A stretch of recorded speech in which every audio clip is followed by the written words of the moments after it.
Parfait, parfait, parfait. Voilà, ça, très, très bien. Donc,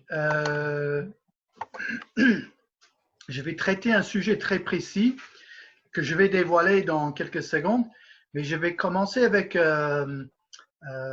bon, je dis une illustration, mais c'est quelque chose qui s'est fait dans ma vie il y a des années. Ça se fait quand j'avais 17 ans. Donc, c'était littéralement dans un autre siècle que ça s'est fait.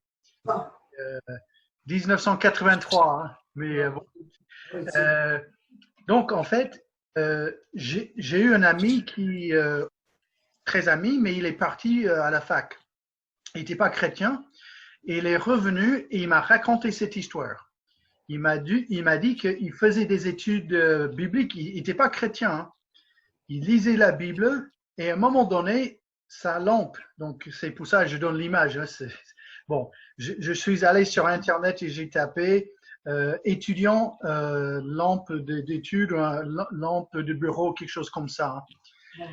Et il m'a dit que la lumière est sortie de la lampe et la lumière est entrée dans son cœur et il est devenu chrétien. Voilà, donc ce qu'il m'a dit. J'ai dit à mon ami, et là il dit, et ce moment-là, je suis devenu chrétien, Christ m'a sauvé. Et j'ai dit à mon ami, et c'était pas méchant, mais j'ai dit, non, c'est pas vrai. Hein. Il dit, si, mais non, en fait, Romains 10, 9 et 10, ça dit comment on devient chrétien. Donc, euh, après, mon ami a changé son avis. Il a compris que c'est en confessant Jésus qu'on devient chrétien. Mais pour le moment là, il m'a dit, la façon qu'il parlait de ça, c'est que son expérience était le plus essentiel. Et chers amis, hein, ça, juste pour un moment de temps comme ça, et je dis avec, sérieusement, avec un amour, avec une gentillesse, mais pour ce soir, pendant ces minutes, votre expérience ne m'intéresse pas. Donc, quand je dis ça, à vrai dire, vos expériences m'intéressent, hein, mais on va prendre un sujet qui est un peu délicat, hein, juste un tout petit peu, mais moi j'ai envie de voir ce que la Bible dit. J'ai envie, et quand je dis ça, en gros, j'ai envie de voir ce que Dieu dit. Et donc, chacun, on a de ce sujet que je vais toucher, on a chacun son expérience, et ça compte. Je vais vous montrer à la fin, ça compte quand même. Mais surtout, c'est ce que la Bible dit de ce sujet parce que c'est un élément essentiel dans la vie chrétienne. Donc, le sujet. Éphésiens chapitre 5, verset 18. Et je vous présente ça parce que c'est quelque chose qui tournait beaucoup dans ma tête récemment. Donc, le passage est simple. Ne vous enivrez pas de vin, cela mène à la débauche. Soyez au contraire remplis de l'esprit. Voilà, donc ça c'est le passage, ça c'est l'idée qu'on va toucher. Donc, donc je vais tirer le rideau un tout petit peu. Hein. Je vais vous montrer comment ça se passe pour moi. Donc, on va changer assez rapidement, si je peux, l'écran. Je ne fais pas de tout la publicité, hein, mais il existe un site web, donc topbible.topchrétien.com. Et là, vous avez accès à bon, à peu près presque 10 Bibles, 10 traductions de la Bible. Donc, moi, je prends la second 21 et quand je savais que j'allais voir ce passage Éphésiens, donc j'ai commencé au début du livre. Hein. Donc, on prend Éphésiens 1, on lit tout ce qui est là, chapitre 2, tout ce qui est là, et chapitre 3. Et en gros, c'est une présentation du salut, de la puissance que Christ nous donne. Ça touche beaucoup d'enseignements et bon, on dit, hein, et justement, on dit la doctrine. C'est-à-dire, ça donne le mécanique, ça donne notre moteur, comment on devient chrétien. Et on termine ça, et on arrive ici, Éphésiens chapitre 4, verset 1, qui dit « Je vous encourage donc, moi, le prisonnier dans le Seigneur, à vous conduire d'une manière digne de l'appel que vous avez reçu. » Quand il dit là, à vous conduire, C'est-à-dire, c'est une autre façon de parler de la manière de vivre. Donc, Dieu nous donne, chapitre 1 à 3, ça explique comment on devient chrétien et tous ces bénédictions et ces éléments de la vie chrétienne. À partir de chapitre 4, ça dit comment on doit vivre. Là, maintenant que vous êtes chrétien, voilà ce qui doit se passer. Et quand on descend jusqu'au verset,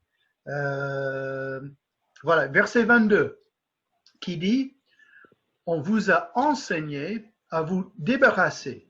Et dans les autres traductions du second autrefois, ça dit de vous dépouiller du vieil homme qui correspond à votre ancienne manière de vivre.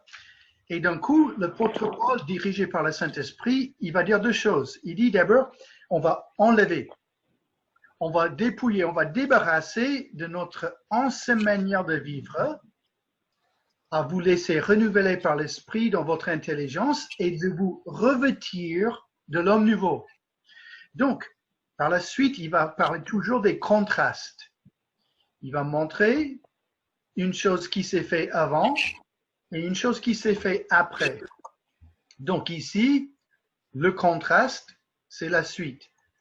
Ne vous enivrez pas du vin, hein.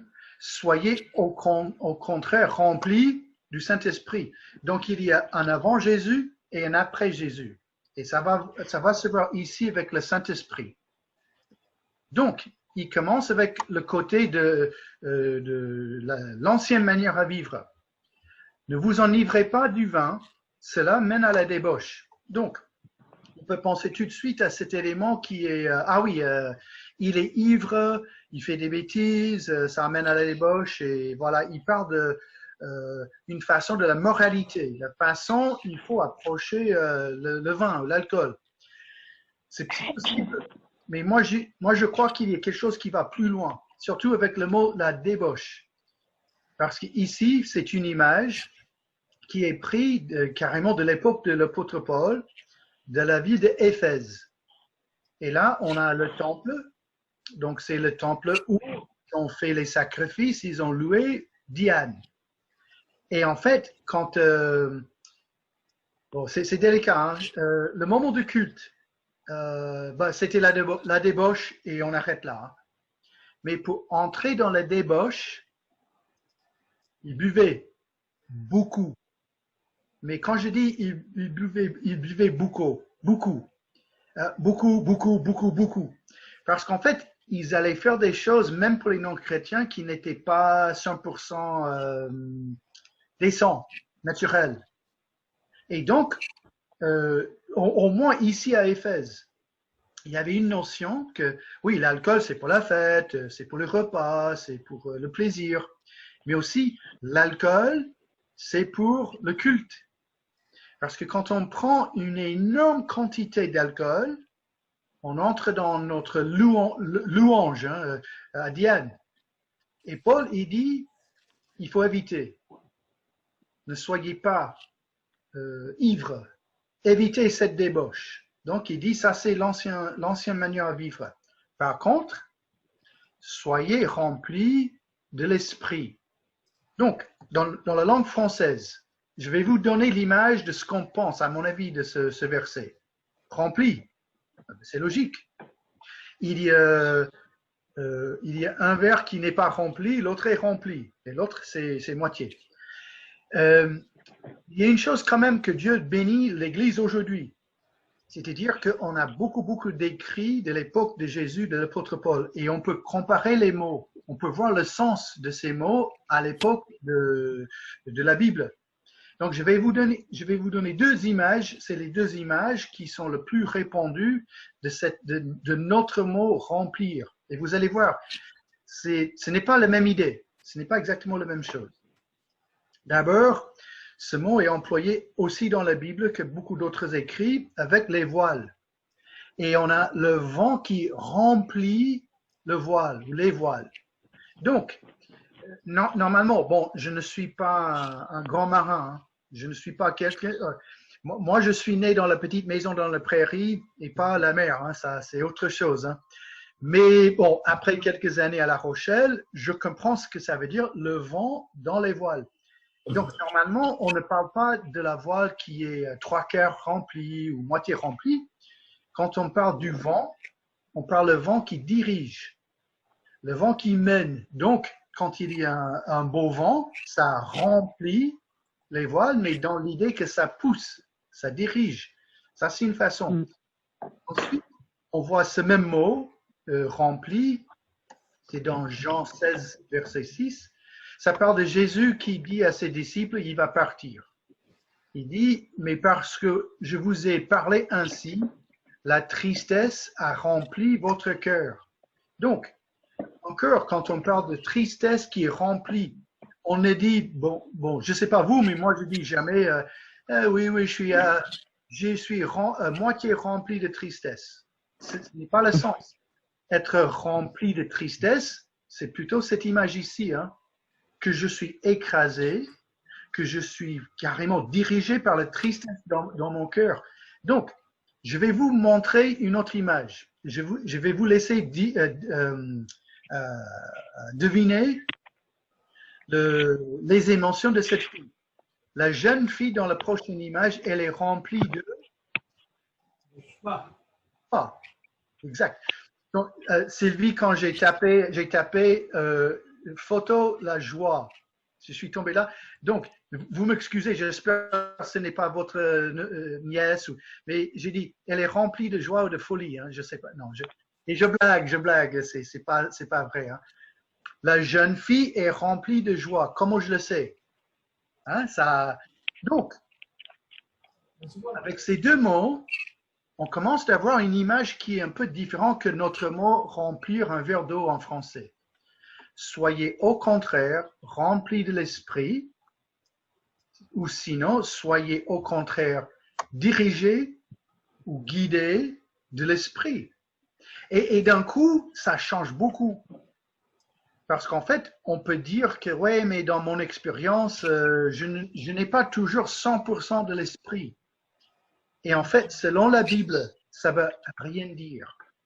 Selon la Bible, bon, toujours 100% de l'esprit en nous. Le problème, c'est qu'on n'est pas toujours ni dirigé, ni guidé de l'esprit, et c'est la faute de Marc. Si je ne suis pas dirigé, guidé de l'esprit, ce n'est pas que l'esprit m'a quitté ou l'esprit n'est plus là. L'esprit de Dieu habite en moi. Il est toujours prêt de me guider. Donc, bon, ça c'est une chose à dire. Mais est-ce que c'est biblique? Est-ce que ce que je vous dis là, est-ce que je peux donner une autre preuve de cette idée d'être dirigé, guider l'esprit? Et moi, je crois oui. Dans Romains chapitre 9, verset 1, l'apôtre Paul, il dit, je dis la vérité en Christ et je ne mens pas. Et là, on dit, bravo. Hein, il accomplit Éphésiens chapitre 4, verset 1, de marcher d'une manière digne de l'appel de Christ. Donc, d'un côté, il dit, je dis la vérité, et de l'autre côté, il dit, et je ne dis pas les mensonges. Amen. Mais comment ça? Parce que je ne sais pas vous, mais si on élargit cette idée-là, et on dit, je fais la justice, je fais ce que Dieu veut, et j'évite le péché. Oui, mais pas tout le temps. Ce n'est pas chaque seconde de ma vie. Hein. Donc là, ça m'intéresse. Personnellement, j'ai un intérêt personnel de dire la vérité, éviter le mensonge, et j'ai un intérêt de vivre dans la justice de Dieu et d'éviter le péché. Moi, je dis, j'ai envie de vivre dans cet endroit-là. Comment? Et là, je donne la clé. Ma conscience m'en rend témoignage par le Saint-Esprit. D'accord? Très bien. Alors d'abord, c'est quoi la conscience? Dans Romains chapitre 2, je m'excuse parce que j'ai mis Romains chapitre 3 et c'est faux. C'est Romains chapitre 2. Quand les non-juifs qui n'ont pas la loi font naturellement ce que prescrit la loi, il se tient lieu de la loi eux-mêmes. Bien qu'il n'ait pas la loi, il montre que l'œuvre de la loi est écrite dans leur cœur, car leur conscience en rend témoignage, et ici c'est vraiment la clé, et leurs pensées les accusent ou les défendent tour à tour. Donc, un peu de contexte avec ce passage. L'apôtre Paul, il est ici dirigé encore par le Saint-Esprit. Il explique pourquoi les non-juifs et les juifs sont condamnés devant Dieu. Et là, il dit les non-juifs qui n'ont pas les 10 commandements, ils n'ont pas les premiers 5 livres de l'Ancien Testament, ils n'ont pas la Bible. Ils font quand même ce que la Bible dit. Par exemple, il y a même des documents, il y a le... comment ça s'appelle? C'est à Paris, au musée du Louvre, le Code Hammurabi. C'est un document qui parle de il ne faut pas tuer, il faut pas voler. Et c'est les gens qui n'avaient jamais la Bible. Donc, comment ils savaient ces choses qui sont écrites dans la Bible? Dieu dit, c'est dans le cœur. C'est dans la conscience, c'est dans la personne. Donc, même les non-chrétiens, mais nous aussi, on possède cette conscience qui fait 2 choses. Donc, si je vous demande de donner une définition de la conscience, c'est pas toujours donné, hein, c'est pas toujours aussi facile que ça. Mais moi, je dis que c'est soit la petite voix, ou la pensée, ou et j'exagère, hein, le petit bonhomme qui habite dans la tête qui dit les choses. C'est ça, mais qui fait quoi? Qui fait 2 choses, qui accuse, qui défend. Donc, d'abord, la conscience accuse. Donc, je descends à Rochefort et je vais là, au centre, là, avec l'Intermarché. J'entre dans l'Intermarché et devant moi, c'est un énorme paquet de bonbons. Donc, je touche plus les bonbons. Mais là, cette fois, ça me tente trop. Je vais manger un bonbon. Je regarde à droite, je regarde à gauche et je ne vois pas ma femme. Et là, ma femme n'est pas là pour m'accuser. Hein. Finalement, je vais manger un bonbon. Et je commence à mettre le bonbon sur la bouche et il y a un énorme drapeau rouge qui hurle diabète, diabète, diabète, diabète. Bon, voilà, ma conscience m'accuse. Voilà le problème. J'ai déjà mis le bonbon dans la bouche. Le bonbon est déjà dans le ventre. Et là, c'est le drapeau qui frotte. Hein. On sait tous ce que ça veut dire. On est à l'école et la maîtresse a dit, tu as fait tes devoirs? Oui, oui, oui, oui, oui, oui, oui, oui, oui, oui. Mais à l'intérieur, un énorme drapeau rouge qui dit menteur, menteur. Ça, c'est la conscience. Et c'est une bonne chose. Et d'ailleurs, la Bible dit c'est un cadeau de Dieu qui m'accuse quand je vais faire un mal ou quand j'ai fait un mal. Mais c'est pas tout. La conscience se défend. Et ça, c'est le drapeau vert. Donc, le bonbon est devant moi et je résiste. Je ne mange pas le bonbon. Et mon cœur chante Alléluia. Je me sens bien. Hein? J'ai résisté. Merci Seigneur. Et ça me défend. J'ai fait une bonne chose. J'ai la conscience claire. J'ai la conscience nette. Mes amis, c'est exactement ce que la Bible dit. L'apôtre Paul, il avait envie de dire la vérité et de ne pas mentir, et sa conscience travaillait dans sa tête. Mais comment? Ma conscience m'en rend témoignage par le Saint-Esprit. C'est le Saint-Esprit qui travaille là.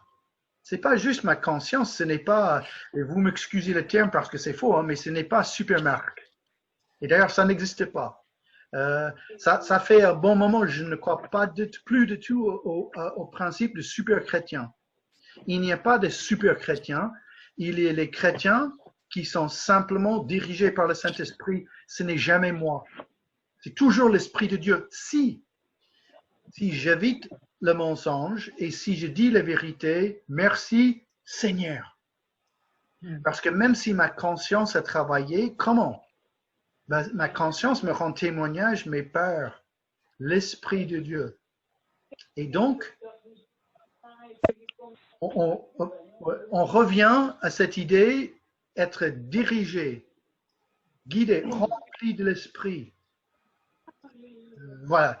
Qu'est-ce que ça veut dire? Moi, je suis persuadé que c'est directement en lien avec ce verset Romains 9.1. Si vous êtes dirigé par le Saint-Esprit, rempli du Saint-Esprit, c'est-à-dire qu'il y a des choses que Dieu veut pour vous, certaines manières à vivre, certaines paroles qui vont sortir de votre bouche, certaines attitudes, certains actes. Et pour faire ça, il faut d'abord connaître la parole. Hein. Il faut voir ce que Dieu veut. Et ensuite, il faut écouter l'esprit qui travaille dans votre conscience.